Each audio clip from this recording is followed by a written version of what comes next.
Bonjour, bienvenue à la télé du Meeple, mon nom est Martin et aujourd'hui on regarde pour organiser le jeu Bounty Hunters. Bounty Hunters, qu'est-ce que c'est? C'est un petit jeu de set collection assez simple, mais c'est aussi un jeu de draft. Alors c'est un jeu où on va devoir se passer beaucoup de cartes. Il y a quand même un bon nombre de cartes disponibles, c'est bien agréable pour ça. Alors, les cartes sont de qualité un peu douteuse, elles sont très minces, très molles et je ne suis pas sûr que ça va résister à beaucoup de brassage et beaucoup de draft parce qu'on va drafter nos tours comme ça. Alors, deux choses à savoir, va falloir modifier un peu la hauteur de la boîte pour y arriver. Puis, j'ai trouvé une vidéo YouTube que je vais vous mettre en référence qui m'a permis de faire une boîte d'une forme bien différente de celle que je fais d'habitude. Alors, la boîte triangulaire, elle est très le fun. La personne qui a développé ça, c'est borderline du génie. Mais en fait, il y a des gens qui consacrent beaucoup de temps à améliorer les designs en origami. Puis c'est vraiment un plus, ça fonctionne très bien. Alors, je ne vous montre pas exactement comment la faire. Je vais vous référencer à son vidéo, comme il l'a demandé. Mais je vais vous donner les trucs que moi j'ai fait pour l'adapter à mon rangement. Alors, on regarde ça ensemble.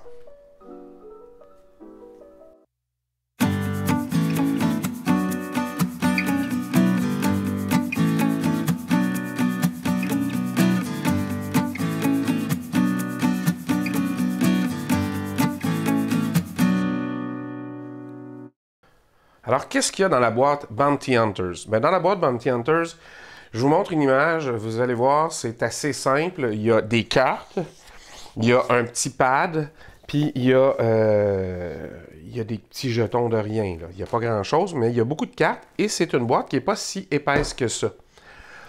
Et, malheureusement, les cartes sont affreusement minces. Ça n'a aucun bon sens. On dirait que ça a été fait par quelqu'un qui vend des sleeves. T'sais. Alors, livre de règles. Le livre de règles est très le fun parce qu'il est en anglais en premier, en français en deuxième et en espagnol après. Alors, puis ce qui est très intéressant, c'est que la portion centrale, c'est la portion française. Fait que le premier... Fait que vous pourriez, à la limite, débrocher ça puis le rebrocher à cheval pour avoir juste le petit en français. Alors, vous avez le pad, comme ça ici, pour compter les points sur le côté. Comme ça, dépendamment du nombre de joueurs. Ça joue à beaucoup de joueurs. Hein? Ça joue jusqu'à 6. Alors, vous avez 4 types de cartes. Alors, vous avez des cartes contrat. Vous avez des cartes Bounty Hunters. Alors, les chasseurs de primes. Vous avez des cartes des victimes, si vous voulez. Et vous avez des cartes qui sont qui s'appellent les Jawas. Alors, ce sont soit des caisses de matériaux ou des droïdes. Alors, le petit tour de jeu est là. Vous avez ce qu'il faut pour jouer sur la table, comme ça. Vous voyez que j'ai déjà sleevé, parce que c'était très, très, très petit. Alors, ça m'a pris des sleeves là, qui faisaient 2 pouces et quart par 3 pouces et quart. Alors, c'est un side... c'est des mesures, voyons, en système impérial. En système métrique, c'est 54 mm par 80 mm. Et vous avez les petits jetons qui sont des crédits, qui sont en carton très mince, mais même s'ils sont minces, ils sont très rigides. Alors, c'est vraiment... Il y a quelque chose à les manipuler, là, qui sont très brillantes. Là. Alors, c'est pas que c'est entièrement de mauvaise production. Les cartes sont un peu minces à mon goût, puis je suis pas le premier à dire ça de ce que je comprends. Alors, ça rentre pas 4 de large, vous voyez. Ça rentre juste 3 de large. On ne peut pas mettre dans l'autre sens vraiment une fois sleevé. Si je le fais, je ne pourrais pas mettre des séparateurs. Fait que ça va être n'importe quoi, tout va se mélanger. Vous me connaissez, c'est pas tellement mon genre. Alors, qu'est-ce que j'ai déjà fait? Eh bien, je suis allé à la découpe laser. Alors, j'ai pris le dessus d'une boîte de papier et j'ai découpé des séparateurs, des côtés de boîte, un fond de boîte, puis deux autres côtés où on va pouvoir glisser les séparateurs et avoir debout. Ça va faire quoi? Ça va monter un petit peu la boîte, mais elle va être plus haute. Fait que elle va être ici. Fait que les cartes vont être rangées sur le côté comme ça, avec les 4 séparateurs. Fait qu'on va avoir quelque chose d'un peu plus qui se tient, comme ça. Puis l'espace à côté va être gardé intact pour pouvoir mettre les jetons en dessous et le livre de... Pas le livre, mais le livret pour compter les points. Là. Ah, tiens, ils l'ont fait juste sur un côté. Ça, c'est une expérience manquée. Ça, on devrait toujours imprimer ces deux côtés. Quitte à ne pas les faire en couleur, c'est pas nécessaire. Alors, c'est ça qui est ça. Je vais coller tout ça, puis je vous remontre comment je l'organise à la fin. Alors, qu'est-ce que j'ai fait pour Bounty Hunters? Bien, évidemment, les cartes étant tellement minces que c'est une vraie honte, j'ai slivé le tout. Fait que ça a beaucoup augmenté le volume des cartes.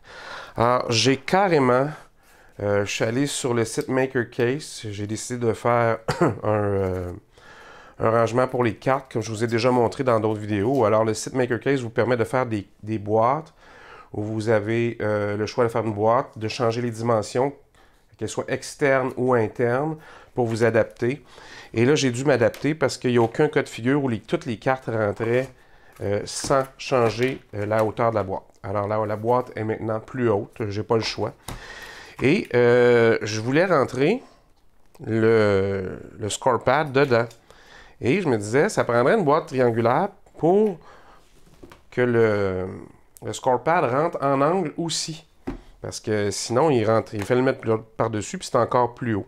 Alors, j'ai trouvé, je vais vous mettre le lien dans le bas de la vidéo, un vidéo YouTube qui montre comment faire une boîte triangulaire. Alors, c'est une petite boîte la section centrale, si vous voulez, ici, vous pouvez mettre la longueur que vous voulez, la large, il suffit de compter l'espace que vous avez. Et ici, j'ai mis 4 cm, j'avais un petit peu, pas tout à fait de 5, et je voulais que ça arrive comme ça en angle. Bon, idéalement, j'aurais peut-être pris un triangle rectangle, mais là, j'ai trouvé ça, puis je trouvais que ce qui est joli et ce qui est très intéressant, c'est l'embout. Alors, si vous regardez comme il faut, c'est un pliage assez complexe, mais pas difficile à apprendre. Ça m'a pris... J'ai fait une erreur la première fois dans le pliage et j'ai dû refaire, puis j'ai fait une grosse boîte comme ça. Alors, vous voyez, le pliage peut avoir l'air de ça, comme ça ici. Et vous avez tout simplement un grand rectangle que vous pliez. Et pour faire ça ici, bien, vous prenez la mesure dont vous avez besoin. Parce que ça c'est la personne qui a inventé ce pliage-là, c'est génial, vous allez voir, suivez le lien. Mais elle ne disait pas exactement comment le faire sur mesure. Alors, ce que j'ai compris, c'est qu'il fallait que je prenne l'espace que j'ai ici, 4 cm, et je mesure par 4 pour faire 4 fois la longueur. Puis vous allez voir dans son pliage, c'est pas très difficile à apprendre. C'est brillamment fait. Puis une fois qu'on l'a plié, bien, tout ce qu'on a à faire, c'est ça crée un vide comme ça, puis on a juste à replier les coins comme ça. Alors moi, ce que j'ai fait après ça, bien, ça a donné un pliage triangulaire comme ça, de 4 cm de longueur. Et j'ai simplement j'ai fait la même chose. Alors j'ai mesuré 4 fois le 4 cm. Là, c'est un exemple plus grand que je vous montre. Puis on vient plier un petit peu le bout du 4. Puis après, une fois qu'il est plié, là, on plie en deux et en deux. Pourquoi? Parce qu'on veut que tous les plis que ça va créer, vous allez devoir les arrondir un petit peu pour bien les rentrer comme ça ici. Vous voyez? Alors, c'est pas difficile à faire. Puis après ça, bien, la partie centrale, bien, vous la mettez la longueur que vous voulez, mais il faut juste que votre largeur de papier, la longueur, ça a été la longueur de ma boîte, moins quelques millimètres. Et la largeur du papier, bien, c'est 4 fois votre largeur de couvercle. Alors, c'est assez simple à faire. Et qu'est-ce que j'ai mis dedans? Bien, il restait juste une chose à mettre dedans, c'est des crédits. Alors, c'est des crédits de la République que vous allez vous servir pour payer certaines actions dans le jeu. C'est un jeu de set collection. Alors, puis quand je le remets là, bien là, moi, ce que j'ai fait, j'ai carrément collé cette section-là en bas, comme ça ici, avec quelques gouttes de colle dans le fond du creux, comme ça ici. Je vous montre sur le gros. Ici, quelques gouttes. Puis quand j'ai descendu ça dedans, bien, ça l'a tenu. Puis l'autre, il est juste déposé parce que ça rentre finalement à la serre comme ça. Alors, ça fait un rangement qui est magnifique. Alors, j'avais un papier avec des trucs un peu plus techniques, là. Alors, c'est ce que j'ai pris. Il y a de la place pour mon crayon. Il y a de la place pour mon rangement pour ranger pardon, le scorepad. Évidemment, vous mettez le livre de règles sur le dessus. Ça fait quelque chose qui est évidemment plus haut, mais comme les cartes étaient de très mauvaise qualité, ben là, vous avez des cartes sleevées, quelque chose qui est un jeu qui va durer, parce que c'est un jeu où on brasse beaucoup, où c'est un jeu de draft, alors on se passe beaucoup de cartes, alors c'est comme... Si on veut que le jeu dure, ben des fois, dans ce type de cas-là, quand on draft beaucoup, ça prend quelque chose de plus solide. Alors voilà. Alors, Bounty Hunters, je suis assez content du résultat. C'est sûr que ça fait une boîte plus volumineuse un peu, ça l'a gonflé la boîte un peu, mais j'ai un rangement sérieusement amélioré, quelque chose de plus solide aussi. Puis j'ai appris à faire une nouvelle boîte en origami. Alors, on remercie beaucoup la personne à Origami Plus qui a inventé ce pliage-là.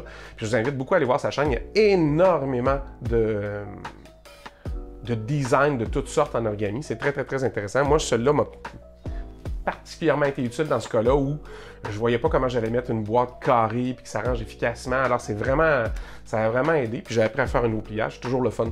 Alors, j'espère que ça vous avez apprécié. Vous pouvez laisser vos commentaires en question juste en bas. Si jamais j'ai plus de nouvelles de chez Origami Plus, je vous en parlerai. J'ai fait des demandes pour diffuser son savoir-faire sur ma chaîne un petit peu aussi. Alors, si vous avez des questions, vous pouvez toujours aller visiter la chaîne d'Origami Plus également. Fait que je vous remercie beaucoup. On se revoit la prochaine fois. En attendant, amusez-vous.